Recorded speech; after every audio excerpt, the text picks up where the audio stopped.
ರಮ್ಯಾ ಅವ್ರೆ, ನಿಮ್ಗೆ ನೇರವಾಗಿ ಒಂದ್ ಪ್ರಶ್ನೆ ಏನಪ್ಪಾ ಅಂತ ಹೇಳಿದ್ರೆ, ನೀವು ಟ್ವಿಟ್ಟರ್ ಅಲ್ಲಿ ಏನ್ ಬರ್ದಿದ್ರಿ? ಟ್ವಿಟ್ಟರ್ ಅಲ್ಲಿ ನೀವು ಮೆನ್ಷನ್ ಮಾಡಿದ್ರಿ ತಾನೆ ಸ್ಟೋರಿನ, ಏನಂತ ಮೆನ್ಷನ್ ಮಾಡಿದ್ರಿ?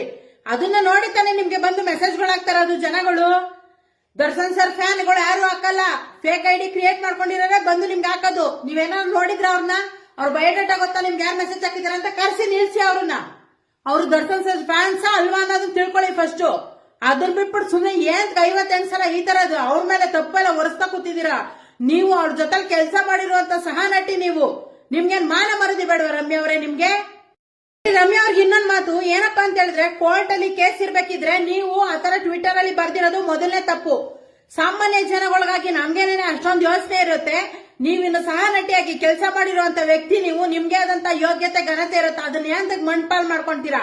ಕರೆಕ್ಟ್ ಆಗಿ ಥಿಂಕ್ ಮಾಡ್ಬೇಕು. ಒಂದು ಕೋರ್ಟ್ ಅಲ್ಲಿ ಕೇಸ್ ಇದೆ ಅಂತಂದಾಗ ನೀವು ಫಸ್ಟ್ ಆಫ್ ಆಲ್ ಸ್ಟೋರಿ ಹಾಕಿರೋದಾಗ್ಲಿ ಅದಾಗ್ಲಿ ಬರ್ಕೊಂಡಿರೋದು ನಿಮ್ ಟ್ವಿಟರ್ ಅಲ್ಲಿ ಬರ್ಕೊಂಡಿರೋದು ಅದು ಮೊದಲನೇ ತಪ್ಪು. ನೀವು ಮಾಡಿರೋ ರಾಂಗ್ ಮೆಸೇಜ್ ಅಲ್ಲಿ ನೀವೇಂತ ಹಾಕೋಬೇಕಾಗಿತ್ತು ಸ್ಟೋರಿನ? ಅದಕ್ಕೆ ಬಂದು ಉತ್ತರ ಕೊಟ್ಟಿದ್ದಾರೆ ಅನ್ಕೊಳ್ಳಿ ಅಷ್ಟೇ. ಅದ್ರಲ್ಲಿ ಏನು ನೀವು ಮಾತ್ರ ಹಾಕೋಬಹುದು, ನಮ್ಮಂತ ಸಾಮಾನ್ಯ ಜನಗಳು ಬಂದು ನಿಮ್ಗೆ ಮೆಸೇಜ್ ಮಾಡ್ಬಾರ್ದಾ? ಬಾಸ್ ಬಗ್ಗೆ ಮಾತಾಡಬೇಕು ಅಂದ್ರೂ ಒಂದು ಘನತೆ ಒಂದು ಗೌರವ ಇರಬೇಕು. ಯಾಕೋ ಬಾಸ್ ಬರೀ ಸುಖ ತಿನ್ನಕ್ಕೆ ಬರ್ತೀರಾ?